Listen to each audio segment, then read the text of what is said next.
So it's my real privilege to introduce Jerry Greenfield this afternoon. I first met Jerry when he was here for the commencement of his son, Tyrone Greenfield, who is a Grinnellian from the class of 2011. And I was lucky to have Tyrone in class. And I was pleased to meet Jerry, and I knew that we just had to find the right opportunity to invite him to come back to campus and inspire us all with his great vision and enthusiasm. And what better opportunity than the Grinnell Prize Symposium? The keynote for this symposium is intended to be a kind of matched set with our prize winners. The Grinnell Prize honors people under the age of 40 who have made great strides for social justice and social change. And then the idea of the keynote is to have someone who is a sort of master figure in social justice, who has made a longer lifelong contribution to social change. And Jerry very naturally came to mind. You all know him probably, of course, as one of the co-founders of Ben & Jerry's Ice Cream. He met his friend Ben Cohen in junior high school, actually, and they started Ben & Jerry's after Jerry had graduated from Oberlin College. And they started their first ice cream store in a refurbished gas station in Burlington, Vermont in the spring of 1978. And their product was such an immediate hit that they also began to sell ice cream out of Jerry's car, kind of driving around, itinerant ice cream business. And very soon thereafter, they began to franchise Ben & Jerry's ice cream. And the rest is kind of business history in the late 20th and early 21st century. But from the beginning, Ben & Jerry both focused their business, part of their business, on having a philanthropic and social mission, with a portion of the profits of Ben & Jerry's always being donated to the Ben & Jerry's Foundation, which has participated in many, many good works, many kinds of projects for social justice and progress in the United States. And they also are committed to things like fair trade and honest sourcing of goods for the ice cream. In 2000, they sold the company, Ben & Jerry's, to Unilever, and they've been very touted for part of the agreement with Unilever was that they would continue to donate the part of the profits to the foundation to continue their good work, and that Jerry particularly has also continued to have a hands-on role in the company since that time. Jerry Greenfield personally, even aside from the company, has really been quite a humanitarian and a real force for social justice in the United States and other parts of the world. He's won a lot of recognition for those efforts, including a James Beard Humanitarian of the Year Award and the Peace Museum's Community Peacemaker of the Year Award. And we're always proud, of course, to claim him as a Grinnell parent. But today we're here to hear his inspiration and how he can help the Social Justice Prize winners and all of us to be inspired. So you've already had part of his talk, but he's here for an afternoon of social responsibility, radical business philosophy, and free ice cream. So please welcome Jerry Greenfield.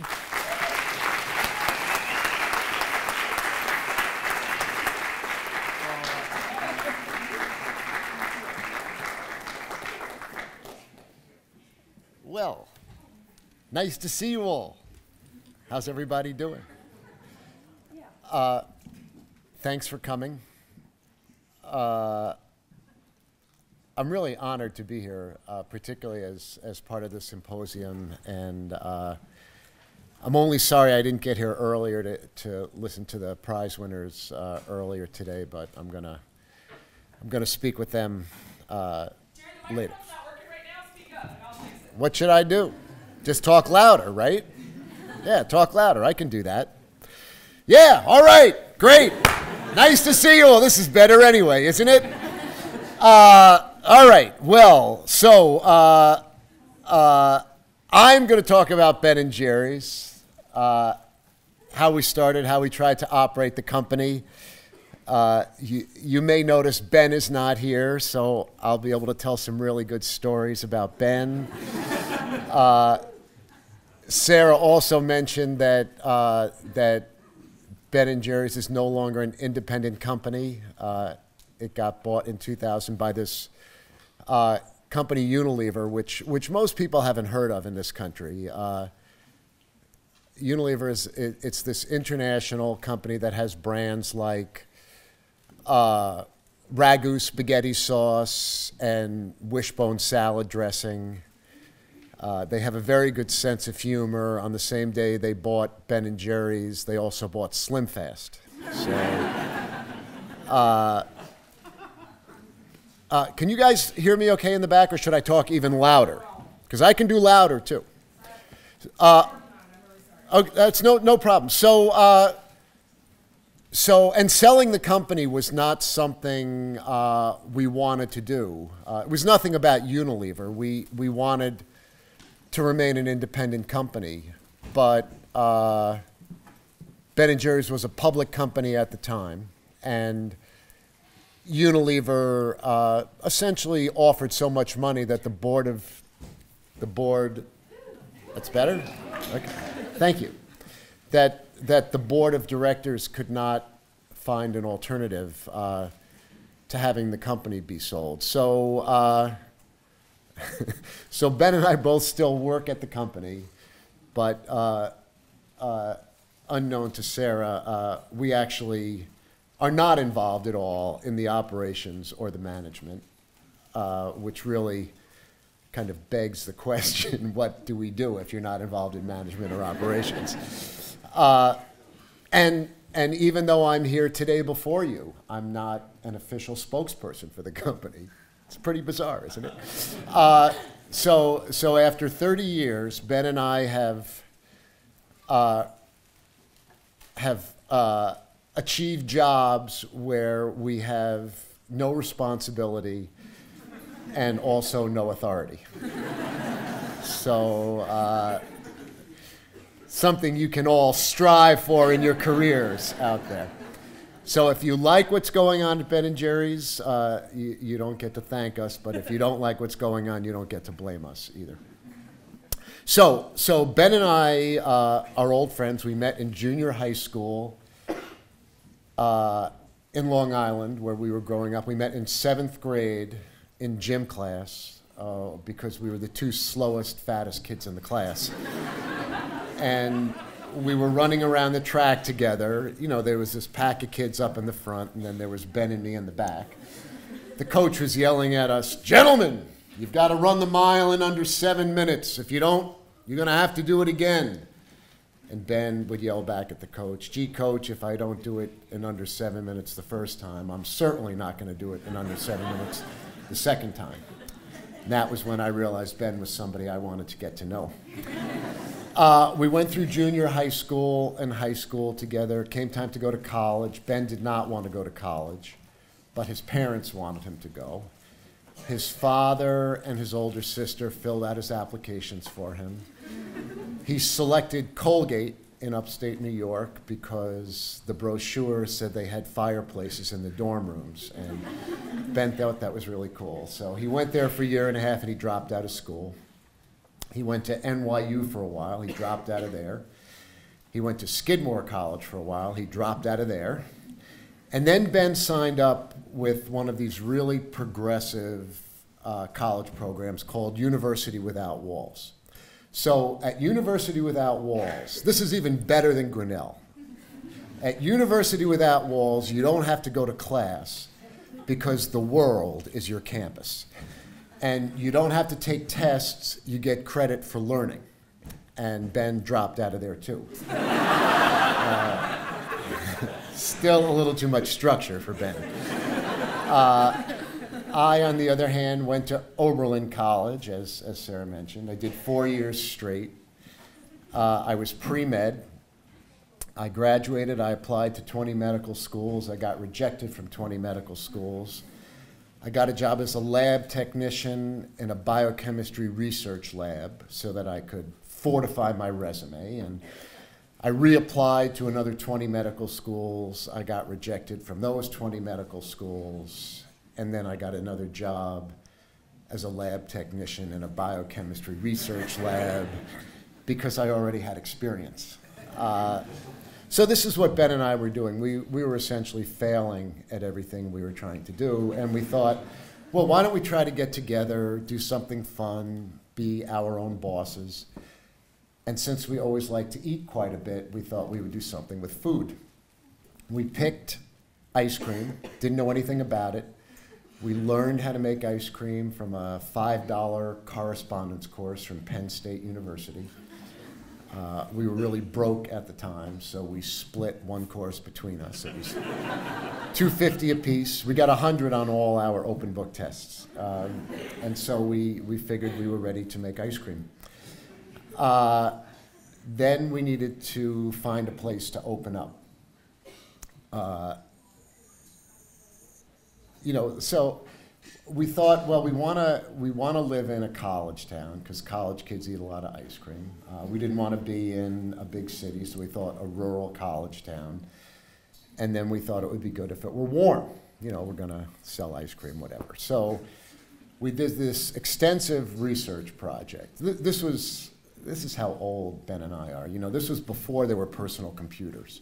So we did a manual cross-correlation. We had Ben looking through the American Guide to Colleges on the one hand, and I was looking through the Atlas and the Almanac, looking up all the mean and median temperatures, and we merged these two lists together and determined that all the warm rural college towns already had ice cream parlors. So we discarded the idea of warm, and we picked Burlington, Vermont. Beautiful place, home of the University of Vermont. It's about an hour south of the Canadian border, and it was so cold all the time there were no other ice cream parlors there. We thought we would be better off in a place with no competition since we had no idea what we were doing. So we moved to Burlington, and then we needed to raise some money. Ben and I had each saved $4,000. Together we had $8,000, and we were going to go into the local bank to try to borrow some money. And as we thought about it, we realized the local bank might not be that excited about lending us money. Because we were young, we were 26, we had just moved to Vermont, so we didn't have any real stability there. We weren't married, we didn't have families, so we, who knows what we seemed like. We didn't have any job experience, we didn't have any business experience, we didn't have any ice cream experience, we didn't have any assets, we didn't have any collateral. So we thought, all right, if we're going to go into a bank, we need to put together a really good business plan, and that'll convince the bank that we're really serious about what we're doing. But we didn't know how to write a business plan. We have a friend, Jeff Furman, who used to work for the Small Business Administration in New York City. And Jeff got us a copy of a business plan that was from a pizza parlor in New York. And so what Ben and I did was we copied the business plan, except every place where it said slice of pizza, we crossed it out and we wrote in ice cream cone.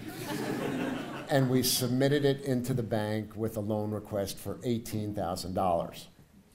The bank, in turn, resubmitted the proposal back to the Small Business Administration to see if they could get what was called an SBA guaranteed loan. If the SBA would guarantee the loan, the bank would be at no risk.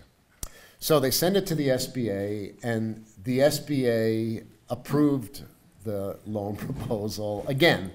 Apparently they really like this business plan.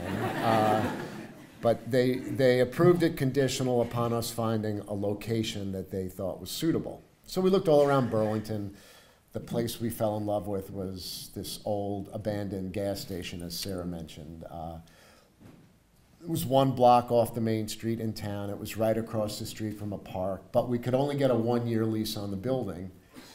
And the SBA thought that it didn't make sense to lend us money over a 7-year period if we had a 1-year lease on a building.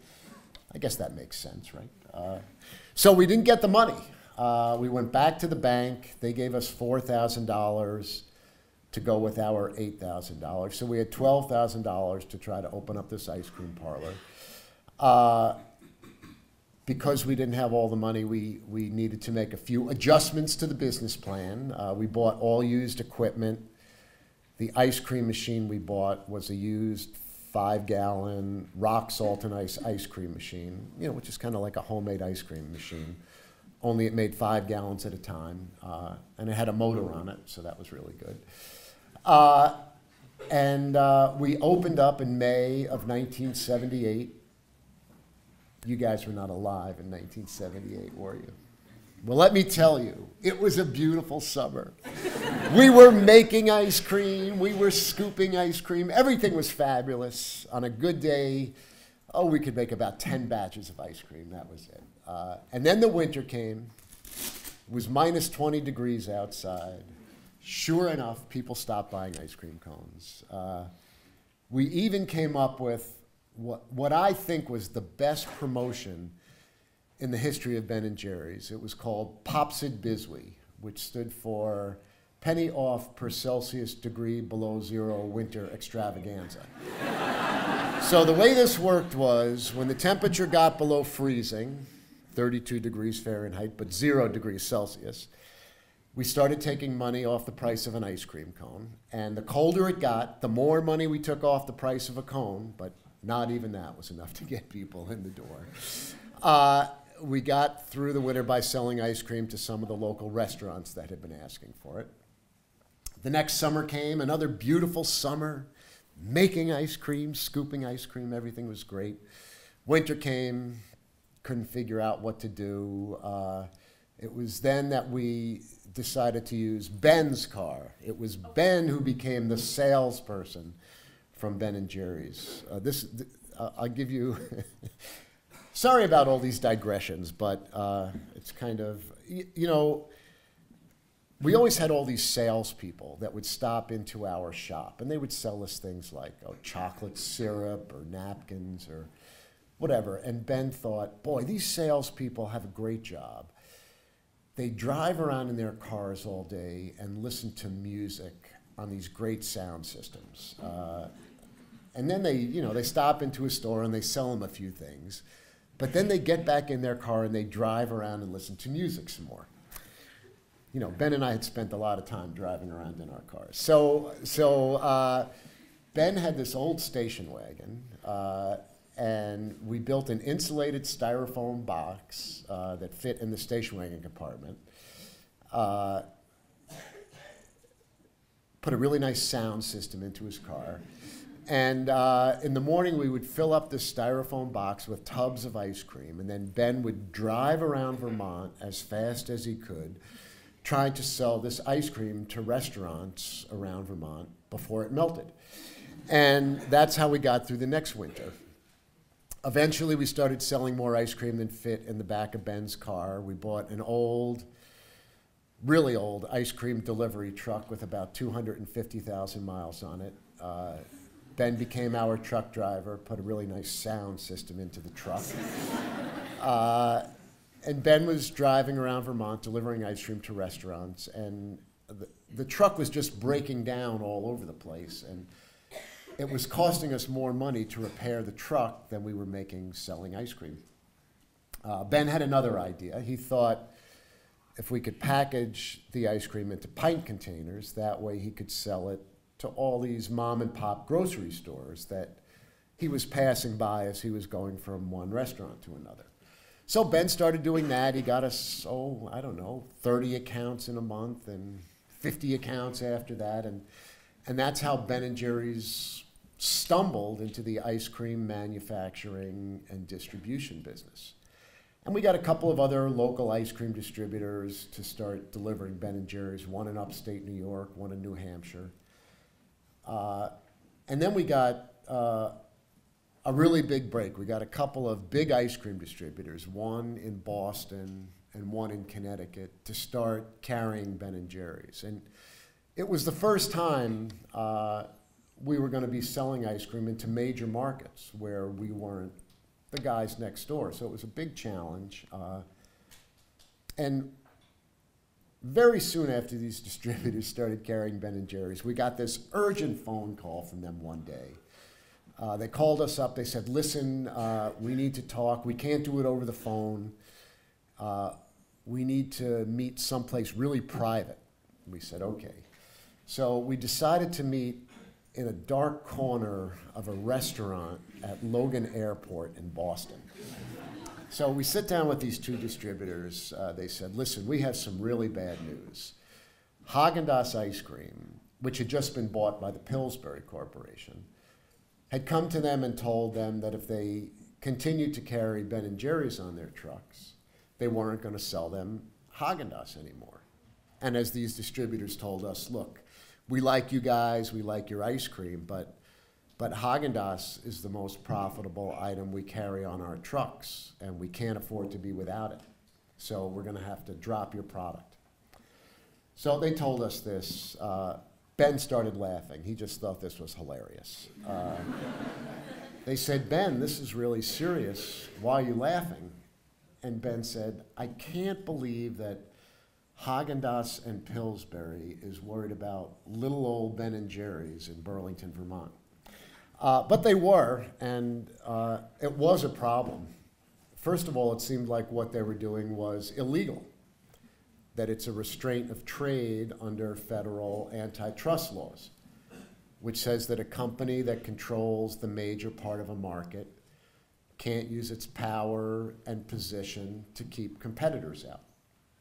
So we thought, okay, we'll sue Pillsbury. That'll be fun.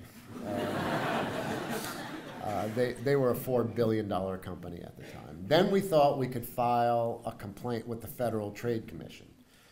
But everybody we talked to told us that the Federal Trade Commission had become Reaganized, that it was much more interested in helping big companies get bigger as opposed to helping small companies survive.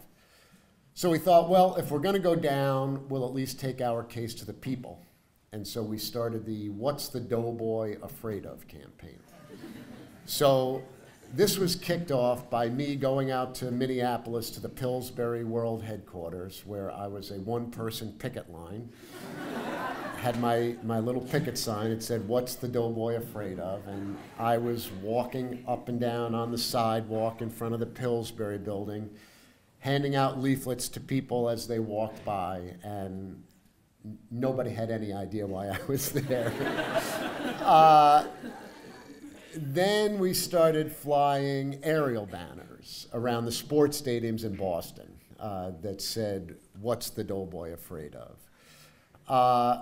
We took out signs on the sides of the transit buses in Boston that had these two pudgy white hands coming out from behind the sign, squeezing a pint of Ben & Jerry's, said, Don't let Pillsbury's dollars strangle Ben & Jerry's. And then we said, we're gonna take this straight to our customers. So we printed an 800 number, a toll-free number, on all our containers. And then Ben and I recorded a phone message explaining the situation and asking people if they wanted to leave their name and address to receive a Doughboy Mail-in Kit. So the Doughboy Mail-in Kit consisted of this original leaflet. There was a letter to the Federal Trade Commission. There was a letter to the chairman of the board of Pillsbury, which essentially said, why don't you guys pick on someone your own size?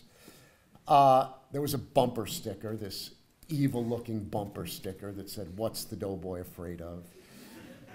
There was a T-shirt offer. You could purchase a T-shirt. On the front, it said, What's the Doughboy Afraid Of? On the back, it said, Ben & Jerry's Legal Defense Fund, major contributor. They cost $10.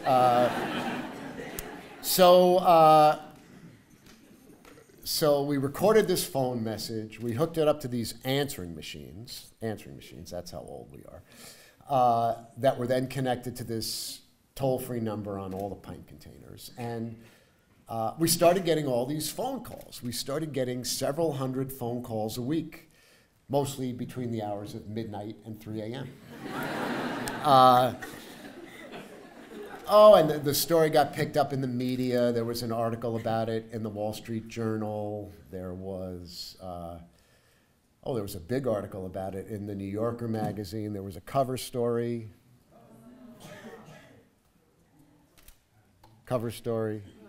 It's okay. I can do this.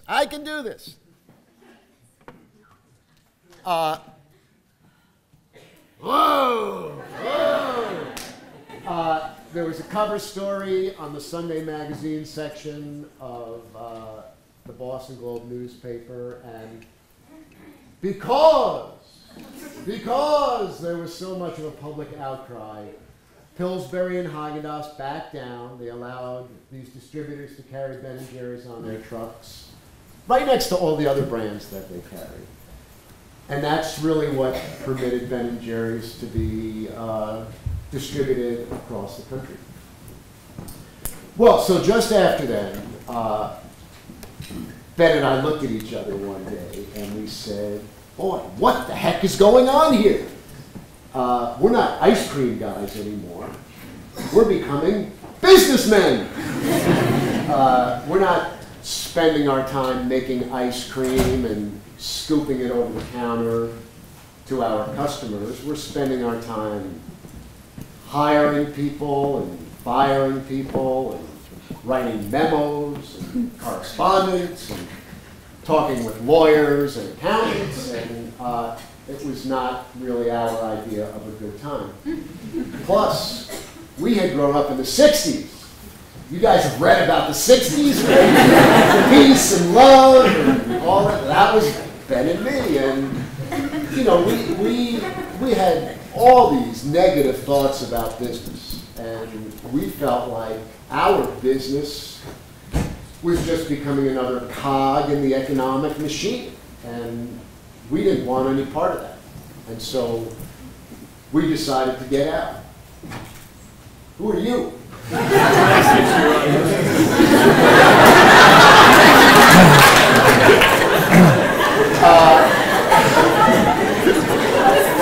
So you can hear, right? This going okay? Yeah. It's not ideal, right? It's not ideal.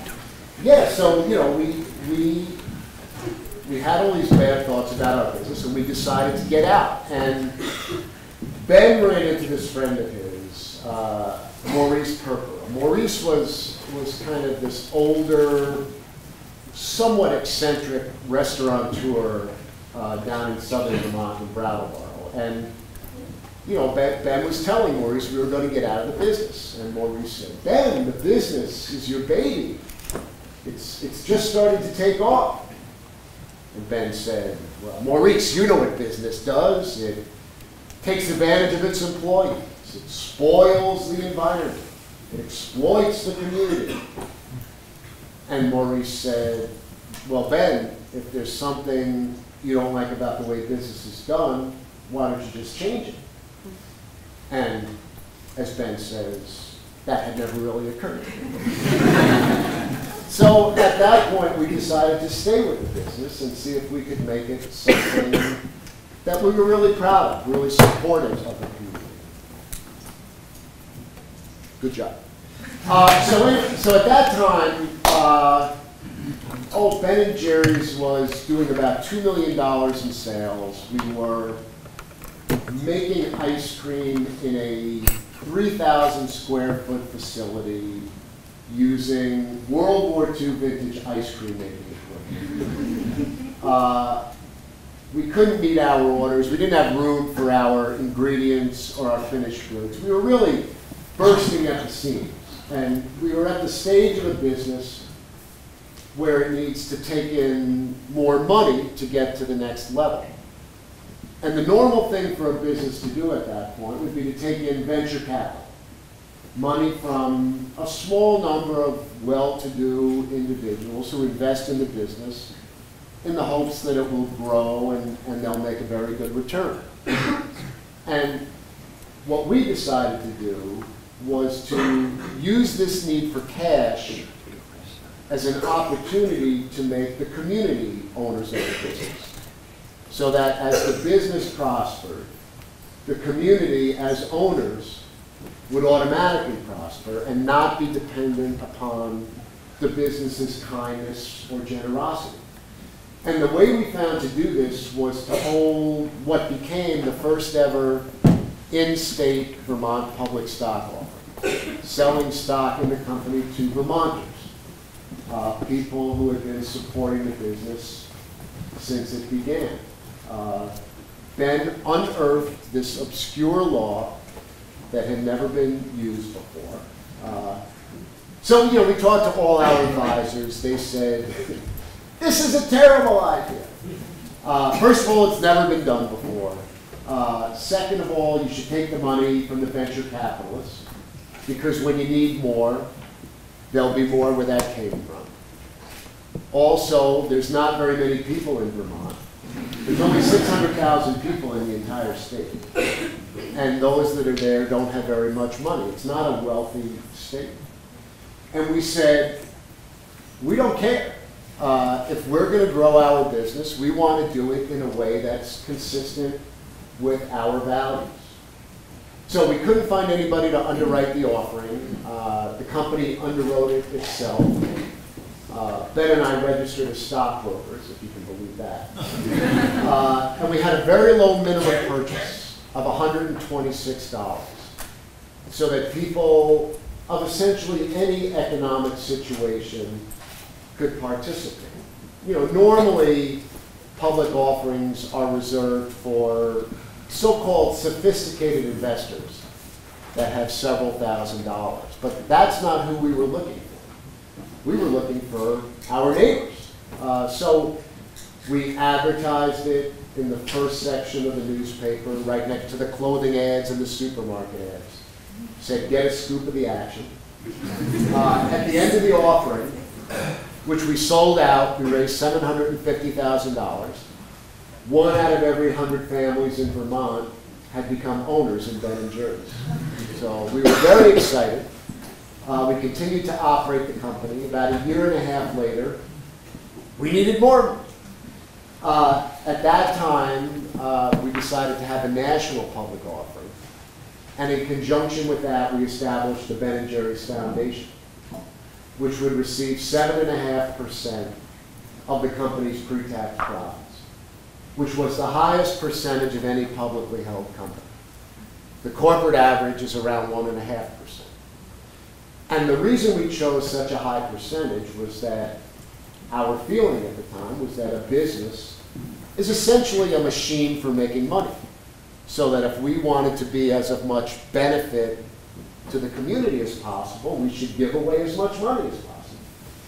So we had the stock offering, we set up the foundation, the company started funding the foundation, and in no time at all, the foundation was overwhelmed with grant requests from nonprofit organizations doing incredibly worthwhile work. Issues like hunger, housing, what have you. And the foundation could fund only a minuscule percentage of the requests that were coming in. And as we thought about it, we realized that all the foundations in the country are in the same situation. There are these tremendous unmet human needs and not nearly enough money to go around. And we started to wonder why that was. And because we found ourselves in business, we started off by thinking about business and really the definition of business. Now, there's no business school in Greenfield, is there? No. I didn't. Like the same business school at Oakwood. You know, the normal definition of business is that business is an entity that produces a product or provides a service. Well, at Ben & Jerry's, we started to define it differently. We said that a business is a combination of organized human energy plus money, which equals power. In fact, it's become clear that business is really the most powerful force in our society today. And it's a relatively new phenomenon. It didn't always used to be the case. Originally, the most powerful force was religion. And then it came to be governments, nation states. And today it's business, and you can see that reality echoed in the buildings in the major cities around the world. The oldest big ornate buildings are religious buildings.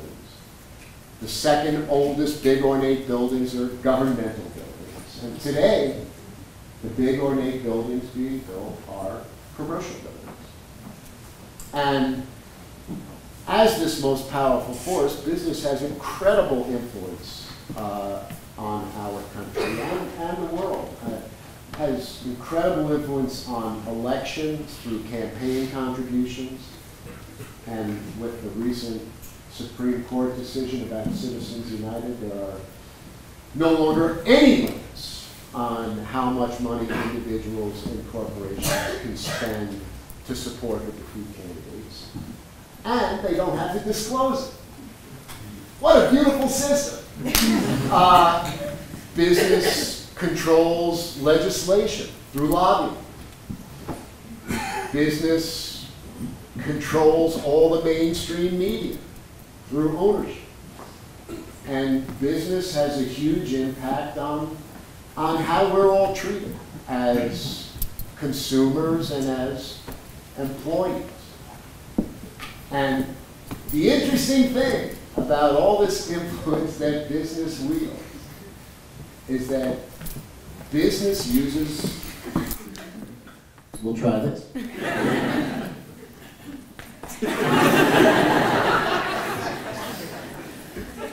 Thank you. Business uses all this influence in its own narrow self-interest, which is to make more money. And that's the big difference with business as this most powerful force and religion and government.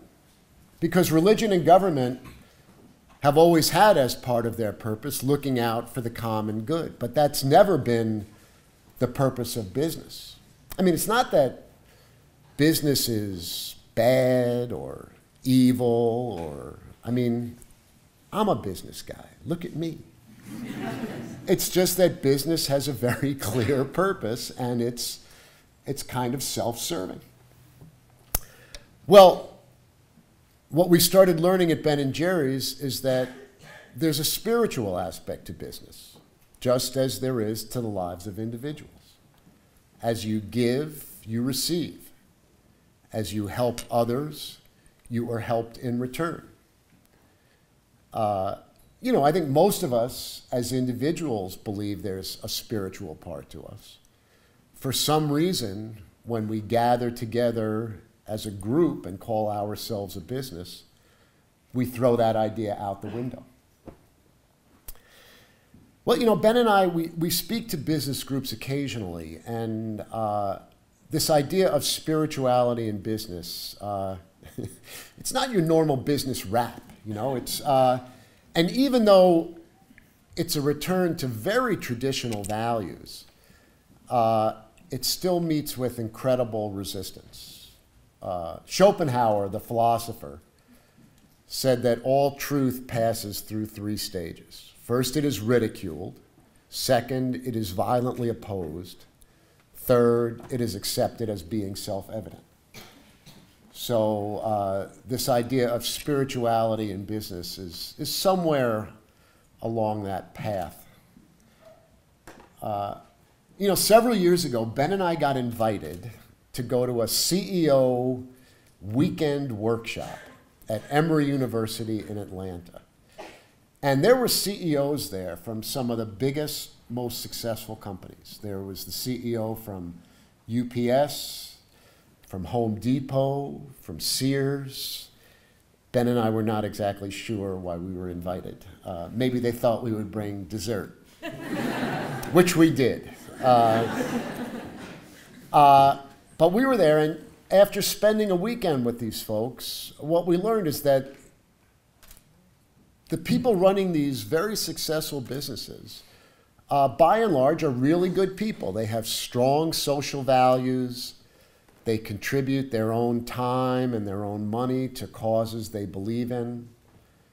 And so the question arose to us, well, if business is this most powerful force, and the people running these businesses are these good, caring people, why isn't business doing more to help address the growing social and environmental problems in our countries? And the reason we came to understand is that you only get what you measure. And in business, what we measure is profitability. How much money have we made, or how much money is left over?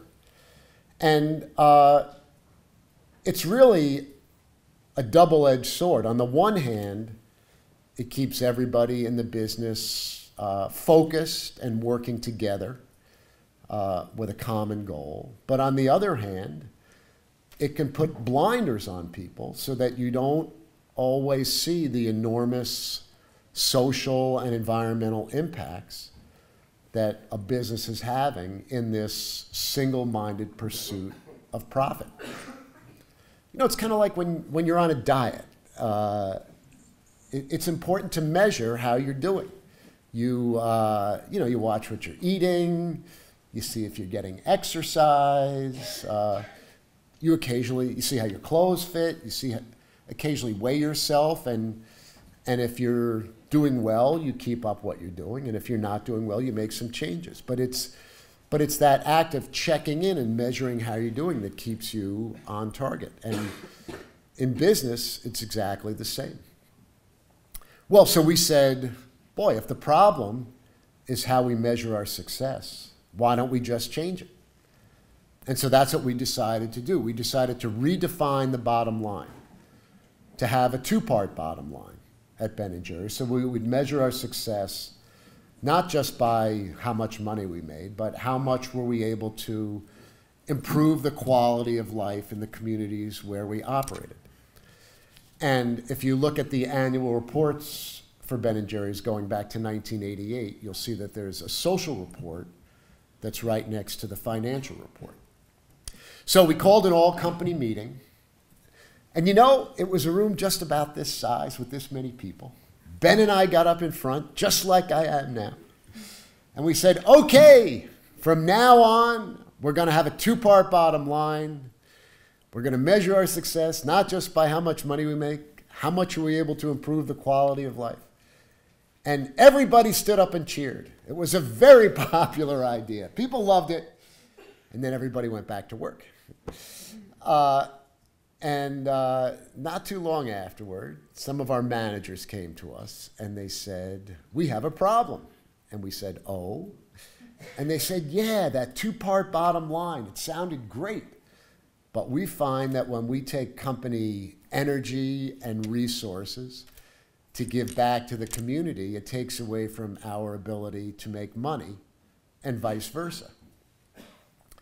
And we said, huh. That is a problem. And we thought about it. We realized that the solution to that dilemma is to choose those courses of action that have a positive impact on both of those bottom lines. And you know, when we first thought of it, probably when you first hear it, I mean, when anybody hears it, it sounds all nice and warm and fuzzy, and then you think about it and you think, well, you can't really do that. And the reason we all think that is because that's the way we've been brought up. That's the way we've been conditioned to think, that if you want to make some money, you do it over here with some business. And if you want to do some good, you do it over here. And you can't combine the two. But what we've been learning is that that's simply a mindset.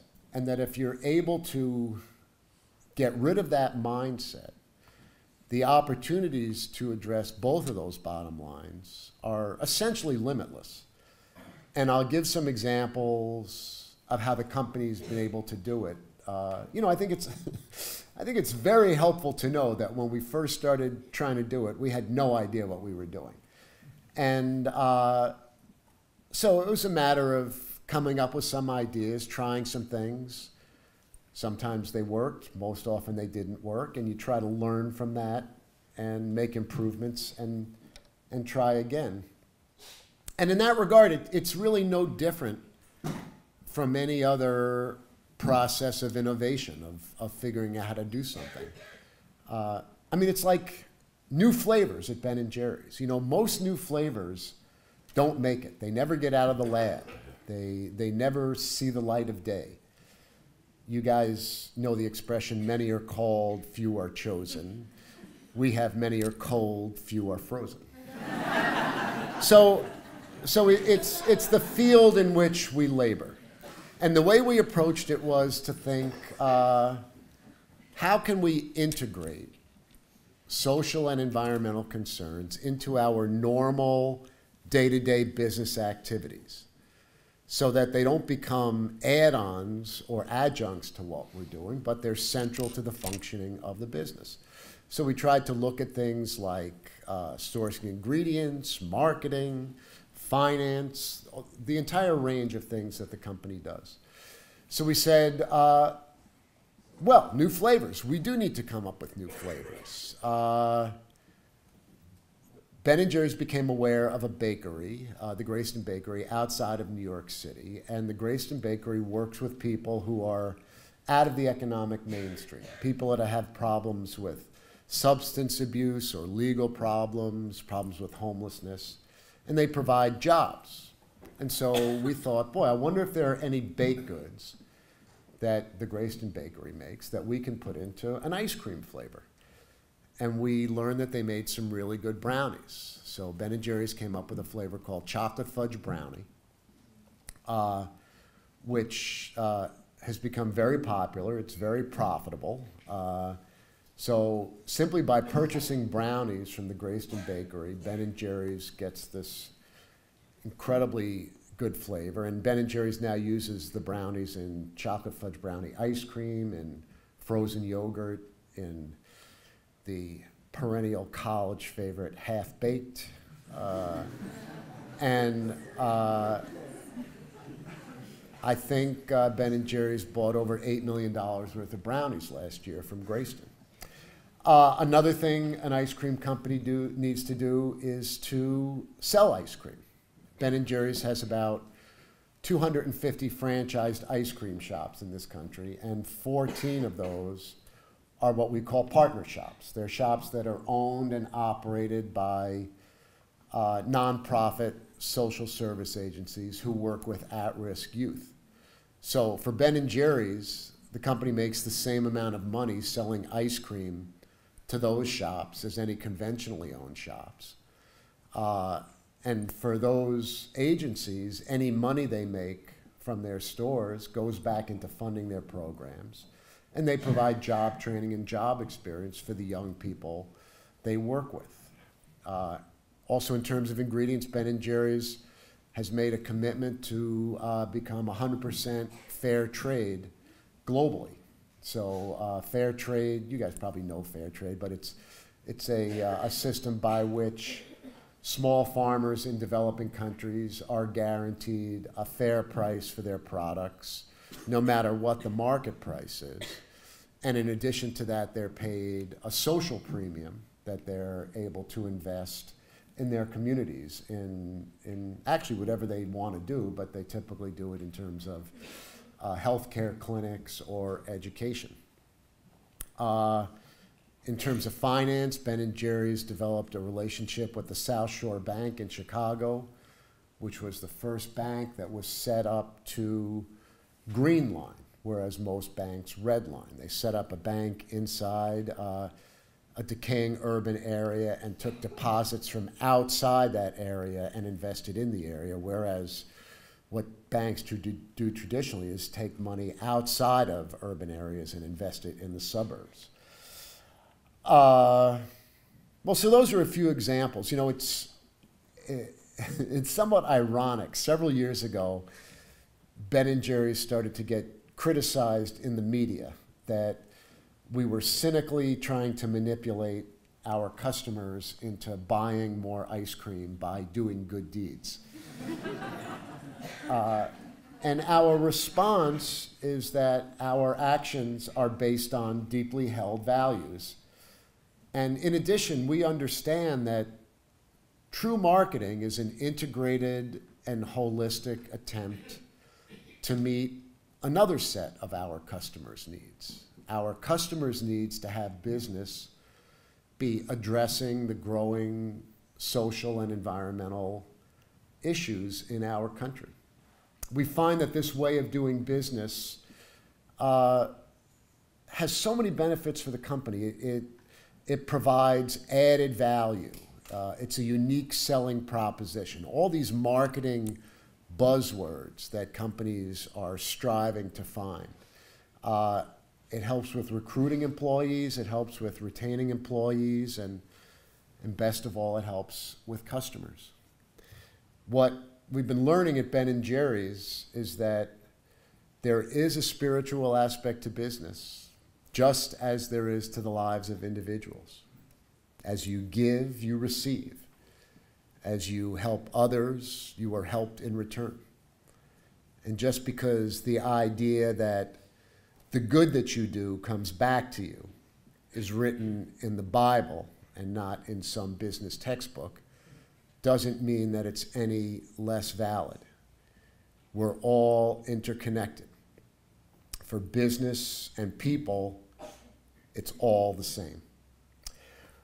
Well, thank you so much for your kind attention. I think we have time for a few questions, but we don't need to ask questions. We could eat more ice cream. Thank you guys so much.